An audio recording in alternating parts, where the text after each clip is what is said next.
On today's show, we're talking about a new Scream movie in the works. Then we're going into a whole bunch of trailers, Soul, Invisible Man, and more. And then, we've got a little bit of a game changer with the Endgame Oscar campaign. We're going to get into the details on today's Movie Talk.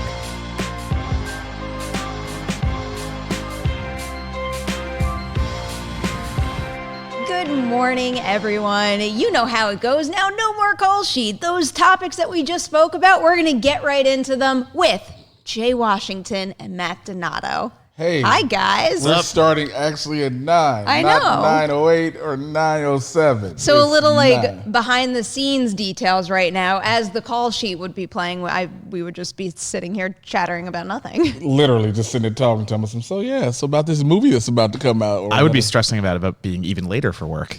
That is what I would be doing.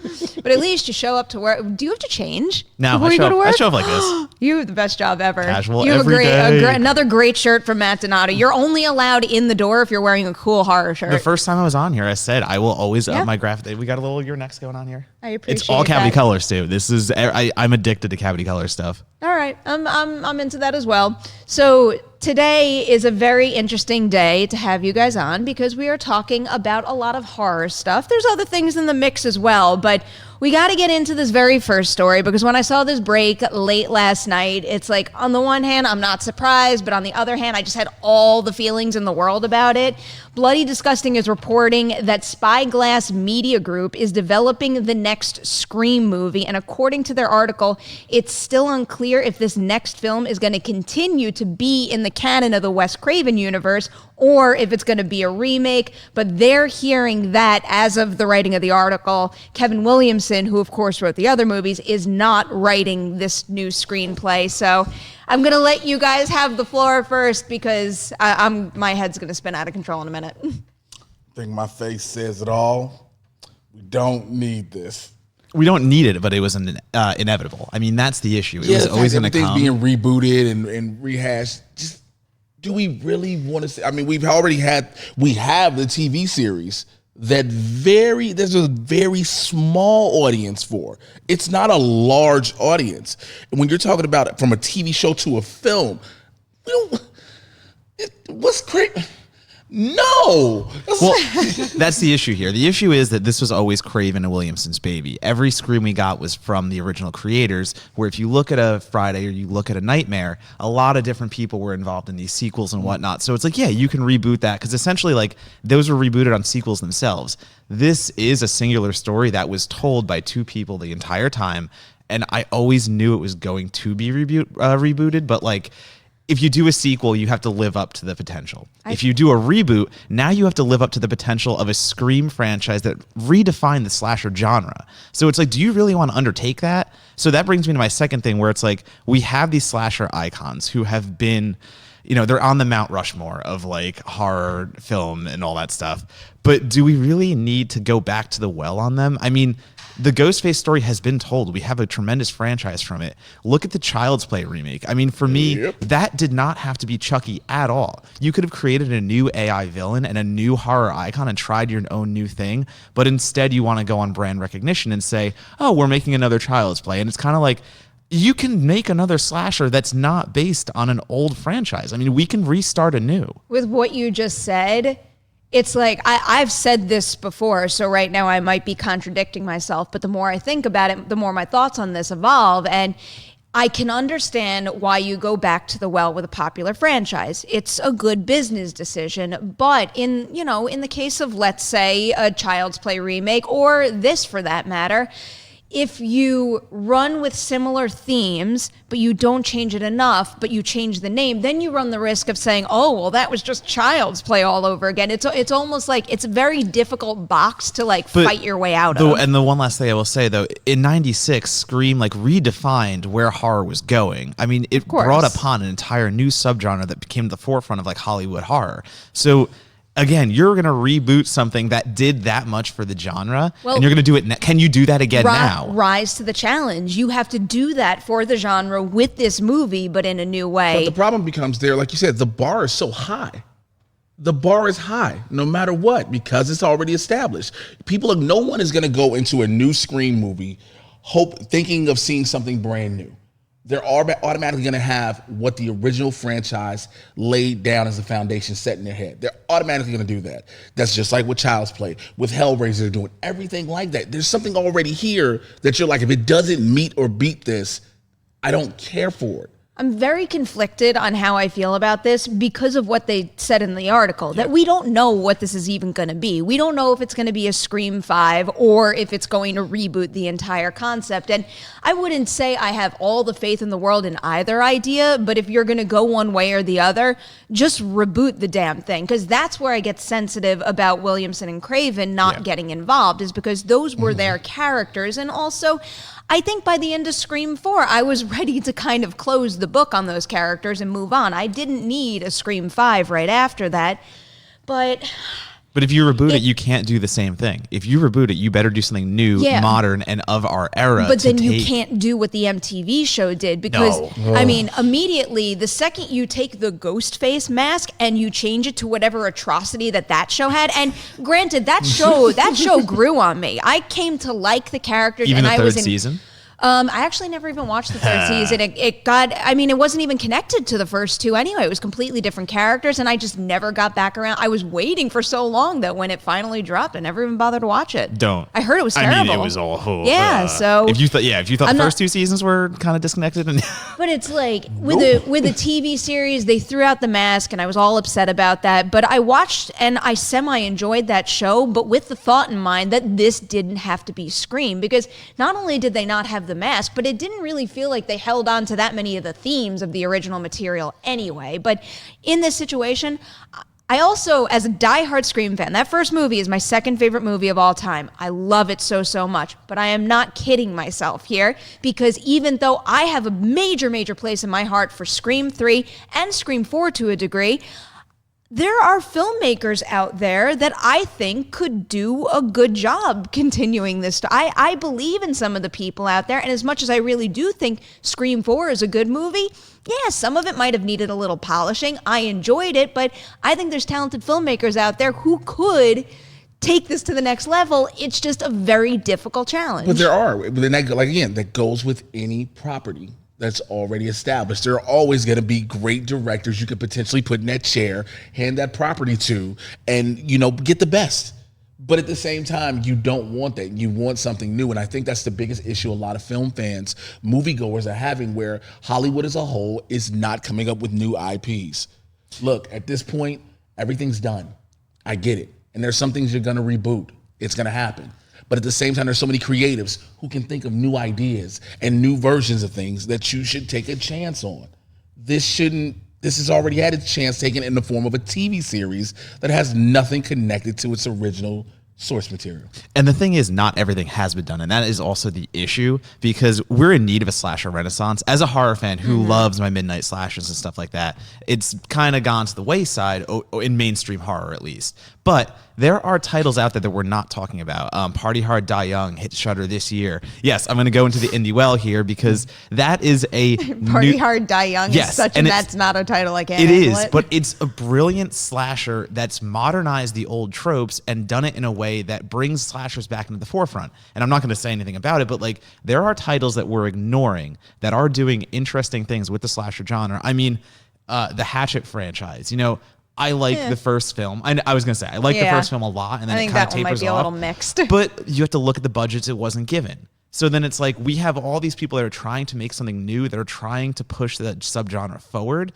and we're not paying attention to it. And then we're putting everything on something like a Scream reboot, when it's like, hey, we can actually look to these other places where it's actually happening, but no one's paying attention to. I'm trying to think of the last recent slasher movie that's come out that really kind of made a big impression. I mean, I guess in a sense, Us can kind of be considered a little slasher, but I think what we're talking about here is more so the idea of creating another iconic slasher to put on that Mount Rushmore, because what is the most recent one we've had? I mean, I'm thinking probably Jigsaw and Sam. But even Sam. That's quote unquote torture porn, though. Both of those are considered torture porn.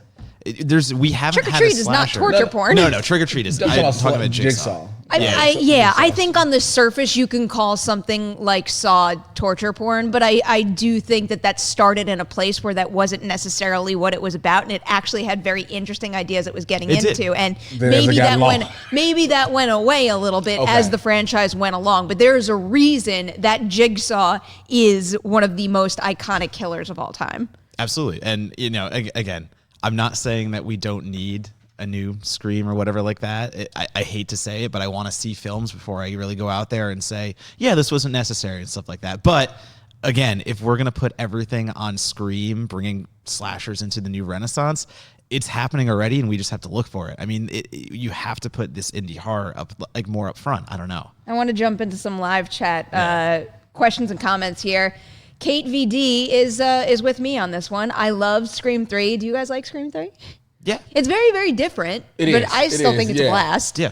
I had fun with it. It's one of those I had fun with. Yeah, exactly. We also have a question comment from Anthony DePuzzo, who said, should they reboot Scream or make 5? Scream is my favorite slasher and the only one that is the main characters in each installment, and that is one of its major charms. Bring on Scream 5, no reboot. If you guys were given the choice right now, would you go reboot or Scream 5? Reboot, because I'm not touching what Craven and Williamson did. If you're not going to bring Williamson back, do something completely different, find a way to make Ghostface new, and again, modernize it. We've done that whole era of slasher, and there's now a new way to do a slasher. And again, Party Hard, Die Young, go watch it, because it finds a way to Where can I watch it? Shudder. It's on Shudder. Shudder? All right, I will watch it. But it finds a way to take like current themes of masculinity and toxic masculinity and things like that, and put it into a slasher subgenre that, like, when you think slasher, you think of the 80s. You think of all like the grit and the grime and the kind of like,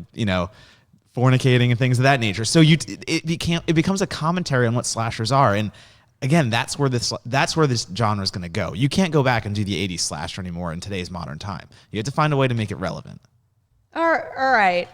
I'm like, I know I jumped back to the 80s on that, but with that idea, because I think there's also interesting ways to spice that feeling up. And I think the perfect example of that is The Final Girls, which is a slasher movie that I think is super underrated as well. But there's so many horror movies just listening between the two of you all that I need to watch that I've never seen. We could make a list for friggin' days. My man, I just did the top 100 horror movies of the decade. It's a great list too. So you can go find that. Nobody watches more horror movies than that guy right there. Other places. I mean, I love horror, but I haven't seen that much horror because there's a lot of other stuff out. Like me being stuck watching comic book movies and TV shows for people. Yeah, there's like one comic book movie every. Wait until you read the latest article on Disney Plus in the MCU, where I believe, I haven't read the full report because it just broke as we were starting the show, but I think it's something to the effect of, like, you're gonna need Disney Plus to keep up with the big story of the MCU. Of course hope you got a lot more free time on your hands. We are gonna keep an eye on this new Scream movie as it develops.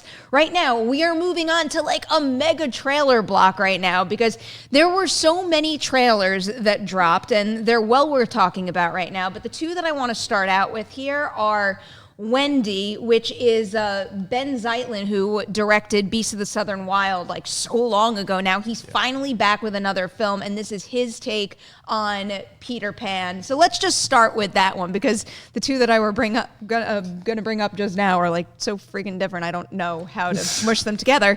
When you watched this trailer, did you think that it seemed like a worthwhile retelling of the Peter Pan story, even though we have seen quite a few?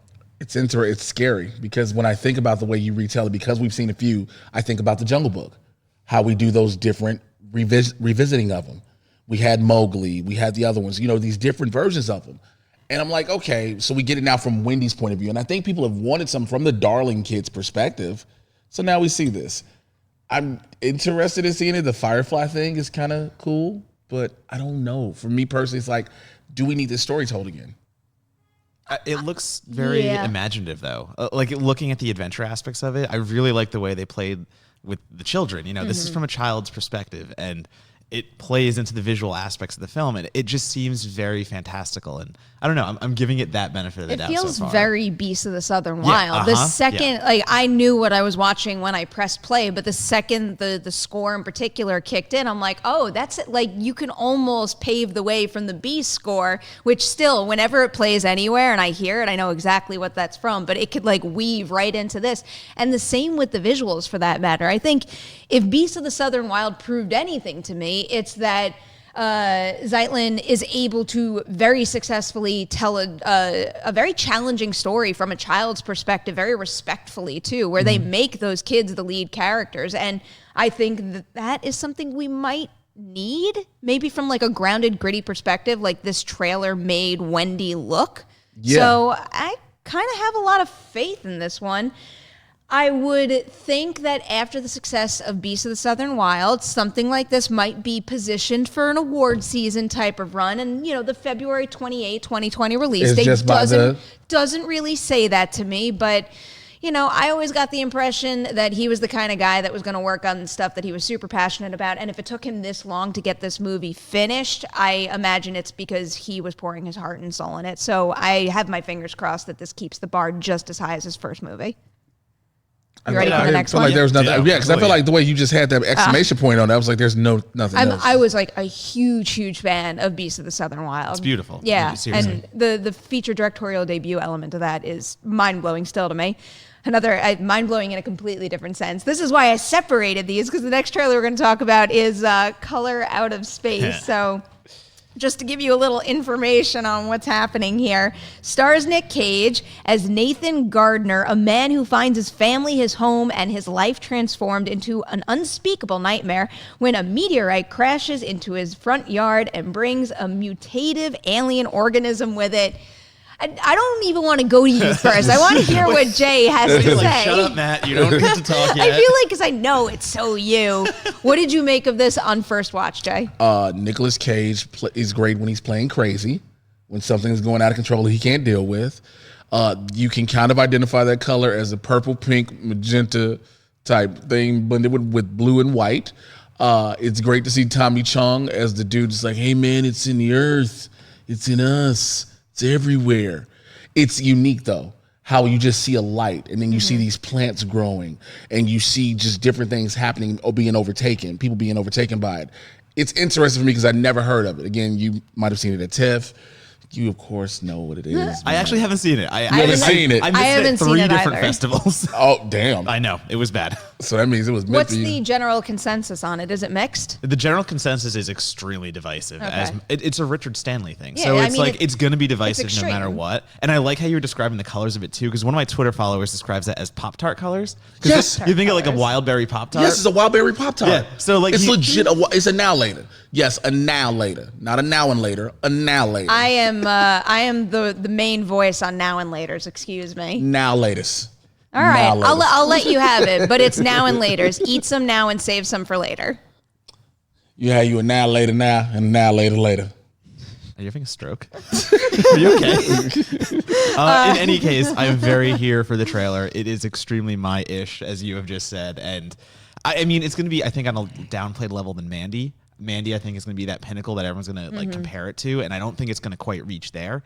But you're still getting Crazy Cage. You're still getting everything you want in that level. And again, it just looks vivid. It was all those colors. Very, very smart move to drop the Mandy title card in this, just because it brings you back to Crazy Cage, and also that movie had a really unique color palette. It was absolutely wild. Drenched in Donato reds.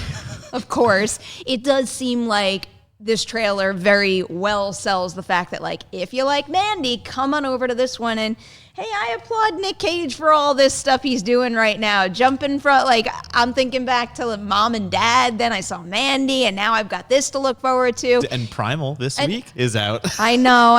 You're really Cage pushing on Primal. A boat versus the animals that he's captured as a big game hunter and also a political assassin. All right. that exists. Nick That's a Cage movie. is like, look, Samuel L. Jackson can take any script he want to do it. I'm gonna do the same thing.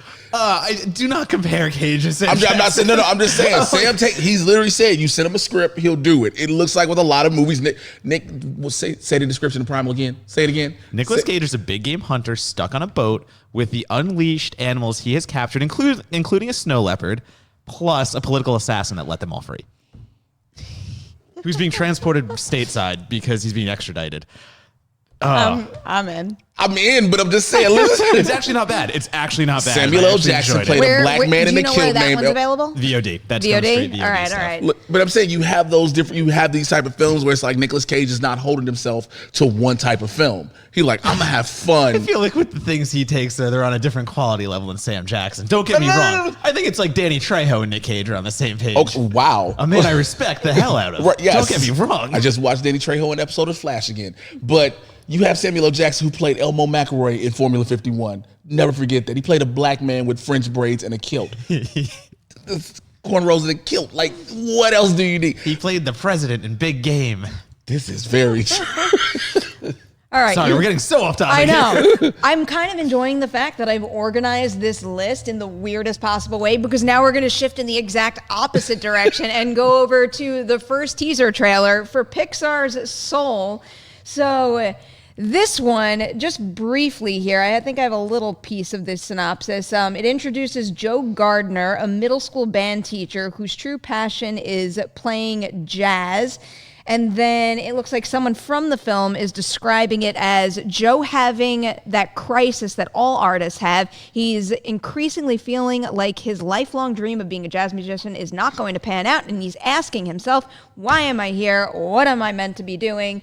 Joe personifies those questions. And then if you watch the trailer, obviously things take an interesting turn and actually this is another great example of the perfectly timed other title drop in a trailer. Mm-hmm. They dropped Inside Out at just the right moment, because I'll never forget years ago when I saw the very first teaser trailer for Inside Out, I'm like, yeah, cool, I believe in you, Pixar, but how the heck are you going to make a full feature with this idea? And the fact that I had this feeling a little bit with Soul, with bringing souls to life. They gave you Inside Out, yeah. And then they gave me Inside Out, and it was the reminder just when I needed it. Remember how you doubted us then? Don't doubt us now. I think this has major potential all over again. I just like seeing Jamie Foxx play Jamie Foxx, even when it's just his voice. Because that's all it is. I respect Jamie so much. I've had the pleasure of talking to him and hanging around him. And I know what Jamie can do as an actor, but sometimes I just want to see him push a little more. This is Jamie Foxx literally just talking into a microphone, reading his lines. And there's nothing wrong with it, but it's like the character, I feel like you should get more. And I understand it's just a teaser trailer. I get that. But I just want more than just Jamie being Jamie. I mean, we're going to get that. It's a Pixar movie. Yeah. And I feel like it's a perfect Pixar trailer where it sets up what is possibly going to be a very in-depth story, but it does it just enough where it's like, oh, here's a funny cowboy dance. And you get the duality of both, like, I think it will go in the right places and it will get deeper than just what you're saying. Yeah. It's just Jamie Foxx reading lines, but it's also Pixar. just- Do we really doubt It's also them a at this point? teaser. It's a teaser, It's a teaser. yeah. Also, the movie, once I did some discovery, it has Felicia Rashad in it. Yeah. You can't go wrong with Felicia Rashad. Okay, so I'm good with America's Mom. Also, it's a teaser at like a minute 30 still, though. Like, can we get back to teasers being 20 seconds again? Can I bring this up No, again? because Could have been a 2:30 now teaser. that's not even a teaser trailer. Now that's a trailer teaser. Right, sorry, yeah. Because I think that's the thing I'd like to cross off the list. No more trailer teasers. just one trailer. How about one trailer for every movie? That's it. Let's just stop No, all this. no. Like, no, Because you need I do understand like the art of building anticipation. It's like, I keep going back to Birds of Prey as my example. I love the idea, and I don't even know if this is their plan, but I like the idea that they kind of like reorient you in a Margot Robbie as Harley Quinn in her world, and then I'm gonna bet that the next full trailer for that movie is about the rest of the Birds of Prey, and that's just going to, it's like my anticipation's here, then I'm gonna meet new characters and I'm gonna get more excited, and before you know it, I have even more urgency to see that movie than what I started with. Yeah. But with Soul, I'm excited for it. Go back to Soul. I am excited for it nonetheless. Inside Out got me all of my emotions because I saw Inside Out for the first time when I was in the hospital last year when I almost died. I'm a fan of Coco, and I'm a fan of Up. So anything that is an emotionally based movie from Pixar, you pretty much got me anyway. They really have a knack for exploring very complex human emotions and behavior in a way that, gives adults something additional to chew on, but also makes for a very entertaining experience for kids. And I'll always applaud them for that. Yeah, but no adult ever expected to be like, man, I'm going to go and watch this kids movie. It's going to be a basic kids movie. Come out, tell me some, damn, my allergies. Because that's literally how you leave a Pixar movie. You're in tears. You're in your heartstrings are being plucked.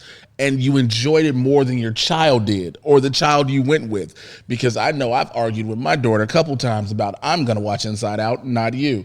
But it happens. Those things happen like that. So that's the beautiful thing about this. So, yeah, again, a teaser trailer. You get enough with Tina Fey just to do a little cowboy dance. You get Jamie Foxx playing the neurotic jazz musician. And so, like you said, it's 2020 when this comes out. So we'll probably get one by Christmas. Probably get the actual full trailer by then, around time with the family and stuff.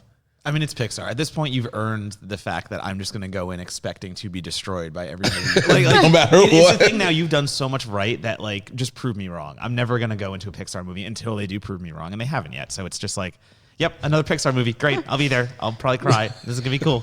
All right, guess what? We're making another sharp left right now and going back to horror because also this morning, bright and early, we got the very first trailer for Leigh Whannell's Invisible Man movie.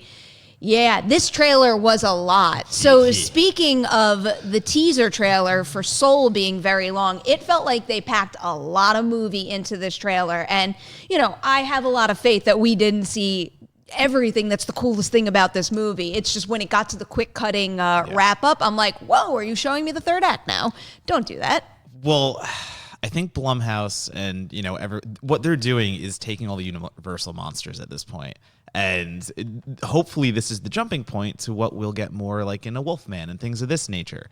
So I think they have to build the anticipation up front, and they have to show us that this isn't going to be that failed Dark Universe anymore. The Dark Universe is dead. Just to clarify, because we did have a question in the live chat from Thelonious who was asking, is this new Invisible Man part of the Dark Universe? No. Dark Universe is so dead. Just ignore you can thank the all mummy the for that. Because I wonder if they've refurbished the empty offices that are still on the lot from that failed cinematic universe. The failed cinematic universe 3 times over. They tried the Wolfman with Benicio a while ago. Then Dracula 2000 was supposed to be one of them. Dracula was supposed to be one of them. And then in the new iteration, in the new iteration, the Invisible Man would have been Johnny Depp, I believe. So that right there is again, Johnny Depp ain't in this trailer. This ain't Dark Universe. Man. And this is Blumhouse though taking it and doing their own thing with the Universal monsters where directors are going to get their own take. I don't think it's going to be unified. If it does well, it's all going to be on Leigh Whannell's Invisible Man, I think. Yeah.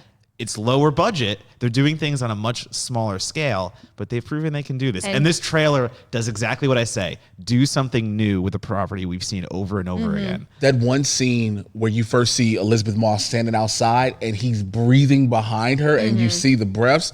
I was like, okay, so this is what this is. That's some Hollow Man stuff. That's right some Hollow. there. That's literally it. It reminds you of Kevin Bacon in Hollow Man, how he was just torturing everybody. Even the scene where she's in the shower, he puts his hand up there, things like that. And you see Aldous Hodge and everybody else, the supporting cast around her is like, you crazy. This isn't happening. She's like, no, I'm telling you, this is happening. And it keeps you with it throughout the trailer. You don't get to the point where you're watching the trailer, you're like, all right, what else? And you just keep seeing something else and then something else and then something else. And you're like, okay, I'm into this. But again, I'm with you. Did you just show me the whole third act? I really don't think that's the case. I feel like they wouldn't let that happen, or I hope they wouldn't let that happen. But in all the super cool visuals I saw in this trailer, it just reinforced all the faith that I already had in Leigh Whannell, because it reminded me of what he did with a character in Upgrade, that, a human being with a different kind of ability, and what he was able to do with that visually that I had really never seen before. And it seems like he's going to apply the same thing here with someone who's able to be invisible. And then when you think of the emotional arc of the movie, it's like, who better to carry that than Elizabeth Moss? He is clearly putting that character through absolute hell in this movie, and I've just seen more than enough of her work to know that she is going to be the anchor of this movie, and she's going to be able to ride this whole thing through and make it a super powerful experience. Even real quick, in the early part of the trailer, when you see her leaving the house and she's packing and she runs and she gets in the car with her friend, and then he just pops up by the window. Okay, I'll admit, I was watching the trailer on my laptop here in the office and I jumped because you didn't expect that. And I think that's one of the good things about a trailer when it does that with a horror film. It's like, you don't expect that right then and there. You saw him sleep and she's gone running through the woods waiting and he's just right there. And I'm like, okay, so yeah. And then breaks a window. I'm like, that'll be $22 at the movies I spend. And actually, this is another February release for next year. And for this one, I happen to think that it is like the pitch perfect time to drop a movie like this. Yeah. I feel like nobody's expecting it. There's going to be a little bit of a lull in genre material, and I feel like that's where we get those random movies pop. So and after Upgrade, it could happen. After Upgrade, I was kind of like, I don't know who I like better at this point, like Lee Whannell, the writer, or Lee Whannell, the director, Yeah. because I adored Upgrade. And after watching this trailer, I am so sold on whatever he's going to do creatively. And the most horrifying parts, obviously, are like the thematic elements. I don't think it's going to be like overtly scary, like you're saying. Definitely going to be some jump scares, stuff of that nature. But I mean, the predatory aspects and like the gaslighting and stuff like that. Like Whannell has crafted something, and he's taken the Invisible Man into the modern era, and that is what's most impressive about this trailer. It's like, okay, how are you going to bring me back in? Are you just going to do the same thing we've seen all over again? And it's like, no. Like Hollow Man had that level of cheese over it that was always meant to be a beat movie, but like, I know we made that comparison. Invisible Man, I think, is going to go to a completely different level. All right, guys, I'm going to leave this to you now. Of the trailers we spoke about, Wendy, Color Out of Space, Soul, and Invisible Man, which did you like the best? Which are you most looking forward to? Hit the comment section below and tell us about it. Now, we've got some really cool promos to tell you about. First up, if you've been on Collider.com this morning, you saw a really cool announcement. I know many of you have been asking about Collider FYC. Where is it? Truth of the matter is we had to take our time because we were working on something very special for the series. We're partnering with ArcLight, and we're going to do a screening series right here in Los Angeles that you can check out. So keep an eye out for all the updates. You're also going to get regular episodes of Collider FYC very soon. We can't wait to share that with you. And also later today, you've got Jedi Council with the new cast. Great group of individuals right here. Ace, Emma, and of course, Ken Knapsack. I hope you enjoy the show later today. And get ready for this video we're about to show you because Matt Goldberg, you made my day. This is so much fun. Watch his Hobbs and Shaw adventure right now.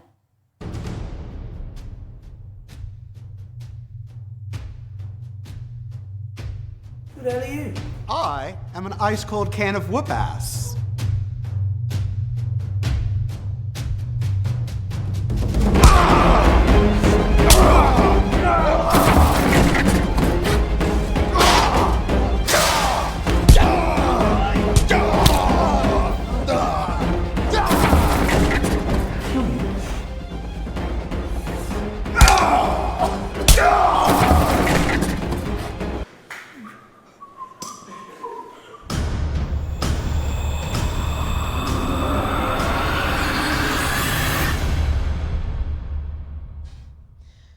Matt, we applaud you. That was delightful. All right, let's move into our final topic of the day. We actually covered this a few weeks back because Disney posted their FYC page for Avengers Endgame, and there were a whole bunch of things to consider for award season, but there was one glaring omission, and it was Robert Downey Jr.'s name. Now, we refreshed that page, and whose name is on that list? Not just Robert Downey Jr., but yeah, a lot of the supporting cast. There are so many people listed under the Best Supporting Actor and Actress category. You guys see this update? What does it make you think? Are you changing your mind about Endgame's acting Oscar potential, or does this not even matter? No, it doesn't matter. You're listing people that had cameos in the film as Best Supporting Actor, and then you compare them to favorites like Willem Dafoe or someone that actually has a whole role in a film. There's no comparison here. Jay, you're making faces. Where's Denai Guerrera and where's Tessa Thompson? Yeah, so looking at this list, it looks like they just included everybody who wasn't dusted in Infinity War, and that was the glaring omission we noticed. Because you and I both said this before we went on air. Denai Guerrera wasn't included in the poster until it had to be this whole big Twitter uproar to say, oh, somebody made a mistake. And now Tessa Thompson, who has a pivotal role in this because she becomes the king of Asgard afterwards. This sets up a whole nother movie. She's seen a couple times, just as much as Gwyneth Paltrow is seen and as much as Brie Larson is seen, but she's not included. That's ridiculous to me. I get you're just going to say, we're going to include everybody that was not dusted. You say that, but again, you missed two. You made sure all of the guys were included, all of them, except for Bradley Cooper, because Rocket is a pivotal character. He could be in that category too. Somebody made a major mistake with this. And again, it's easy to say, well, if we just put Robert Downey Jr. because the fans will be, well, what about Chris Evans? What about Chris Hemsworth? They'll go all that. So you just say, throw everybody in there, but you didn't. Yeah. On the one hand, I do think it matters that if you take this approach and you leave certain names off, that's not cool. But from the stance of just predicting Oscar potential right here, I think this means absolutely nothing at this point. I definitely was rooting for Robert Downey Jr. to get into the Best Supporting Actor race, but I think that ship has long sailed. There's just so much competition this year that, whether you put their names on a list or not, I don't think it matters at this point. And I still do think that Endgame has obviously loads of potential in a bunch of technical categories and maybe does still have a shot at Best Picture. But if I'm being completely honest, in working on FYC prep, I've noticed that on a lot of my lists, I've kind of forgotten about it. And maybe it's because it's not the most recent release, but that is a very real problem when it comes to Academy Award nominations, is you got to make sure to keep that movie on the forefront of everyone's minds, because if they forget and if they don't vote for you, that's when your Oscar chances go poof. And I mean, there's a reason why all these Oscar contenders come out in the late fall and we're kind of around when awards season is, because those are the ones we're remembering. And those are the ones, you can still make a memorable performance early in the year. And if it sustains, that's just a testament to quality. But again, the fact of the matter is I'm not thinking of anyone from Endgame to be a Best Supporting Actor. I mean, it's not that they didn't play their parts well. It's not that they didn't do a good job. It's just when I watch The Irishman or things of that nature, and you watch Pacino and Pesci, and again, bringing up Dafoe in The Lighthouse, that was acting on a level that you just don't see that often. Yeah. We talked about that when we saw all these different movies, even Eddie Murphy and Dolomite. Right, yes. You have so many different... That's leading even. I mean, definitely there. You have so many, and when you bring up the time of the year, we got to remember, last year you had Black Panther that made it from February all the way through. The year before, Logan stayed in the conversation from March till the end of the year. Logan stayed in the conversation throughout the year. So timing is one thing, but now we're so loaded at this point with Oscar potential actors and actresses that it's hard to remember Endgame as aside of just being this gigantic ensemble movie. Yes, it was the culmination of 23 films. And like you said, a lot of technical awards, absolutely. When it comes to the Best Actor, Best Actress, Best Supporting Actor and Actress, I think that's why they went supporting too, in the hopes it can slide in on that note. Because if you definitely try Best Actor or Best Actress, you're not getting it. You're not getting any love. That's why you put supporting, because you have a chance to slide. We don't talk about many supportings. Even look at the supporting list right now. It's like, if you want to think about front runners, you got Brad Pitt in Once Upon a Time in Hollywood. I am predicting that one's a lock, and the same could be said for Al Pacino and Joe Pesci in The Irishman. Tom Hanks for A Beautiful Day in the Neighborhood. Willem Dafoe for The Lighthouse, and then also we have the two popes, Anthony Hopkins. So you already have an overcrowded race, and that bumps out Sterling K. Brown, who I think he deserves consideration for Waves, and that might not happen. And can we really give Brie Larson a Best Supporting Actress role award for 3 lines?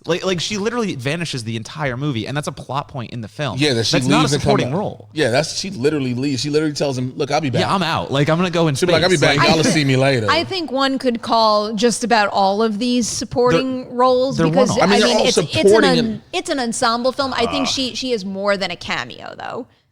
Yeah, people will say she's more than a cameo because of what she does. A cameo to me would feel like Evangeline Lilly as Wasp. Fair. Or to that point, all the characters who came back just for the big epic battle. Those are more so cameos. Right, Tom Holland included. But she has 5 more minutes. Yeah, but Tessa Thompson has more than both her and Gwyneth Paltrow. And, because Gwyneth Paltrow, everybody said, okay, well, she finally suits up as rescue. We see her 5 years later. Well, not even 5. We see her first when Tony comes back to Earth. Spoiler alert. When Captain Marvel, who we first see for the first 2 minutes, brings Tony back to Earth, we see that. But to say her over both Denai Guerrera and Tessa Thompson, to not even be included, I think is a thing. And again, Bradley Cooper as Rocket Raccoon. That is it. I will also go there because Bradley Cooper should be included in that just as much as anybody else as supporting actor. The voice work he does. The with voice work Rocket and the is- emotion behind it is enough. Well, I mean, this gets into a completely different kind of conversation, but with Bradley Cooper, there are so many other individuals responsible to bring Rocket Raccoon to life. Whereas then I think back when Her came out, and it's like that performance was Scarlett freaking Johansson. See, and Scarlett's performance as the voice of the computer. You see what I'm saying? So you can't take away from that. Those certain, I get what they're trying to do, but you have an obvious glaring omission when what you're trying to do leaves out people. I mean, we're not saying that Endgame won't win an Oscar. Like, Suicide Squad is an Oscar. Like, Please, I hate the fact that we have to say a Suicide because it's Squad. fun to say Oscar nominated. Academy winning Suicide Squad for hair and makeup. But it's just that I get, like I said, when it came to the Robert Downey Jr. thing, you didn't want to just put one and then have all this backlash of why no one else. Fair. So if you're going to put everybody, put everybody. Also, not to bring up recent topics, but is this just Iger throwing more shade at the whole Marvel movie debate going on right now? Like, oh wow! Like, not to bring that up again, and I hate bringing it up because it's a dumb conversation. But like, is this a response to that? Is this a response saying like, guess what? You don't think our movies are cinema? Well, now all of ours are in contention, or all our actors are in contention for an award. Really? How about that? Who knows? For all we know, they were pushing for Robert Downey Jr. to be added to this list, and he was like, well, I want everybody recognized. Maybe that was the narrative. Maybe what you're saying is true. I don't know. I'm surprised I didn't think about that sooner. That's why I'm here, it's a good Perry. point. Don't worry. You always got my back. All right, let's go into the live chat now for a couple questions. Wait, I saw a question. Can I suggest a question? Huh? Oh, wait. One really quick point. Yeah. Zeno Hour is telling us that Lee Winnell just tweeted, for those few thinking that the Invisible Man trailer shows too much, you're wrong about that. Trust me, Lee, I do.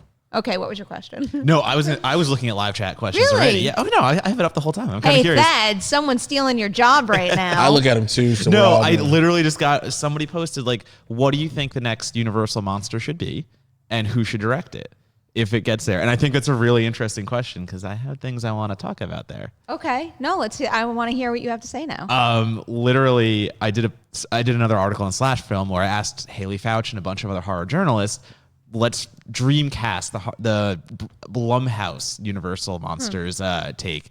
And I want to see like Justin Benson and Aaron Moorhead do Bride of Frankenstein because the way that they can do romance and horror together is amazing. David Bruckner from The Ritual, give him the Wolfman and watch him do effects work with that.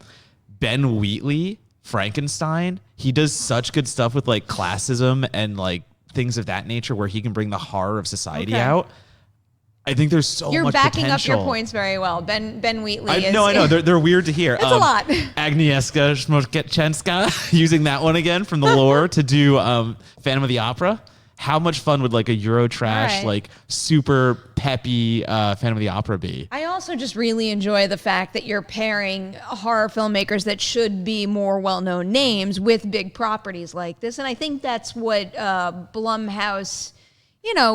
what they have in their corner versus, big Universal making the Dark Universe is not being reliant on A-list talent necessarily, or like the most famous of the famous names. Not that Elizabeth Moss isn't A-list, she most certainly is, but having some lesser known folks both in front and behind the lens working on these. I think that's when you get more creative approaches, and that's where I think the longevity of a franchise comes from, not putting the cart before the horse and revealing a whole like freaking profile picture with 6 or 7 super famous people. I'll never forget that picture.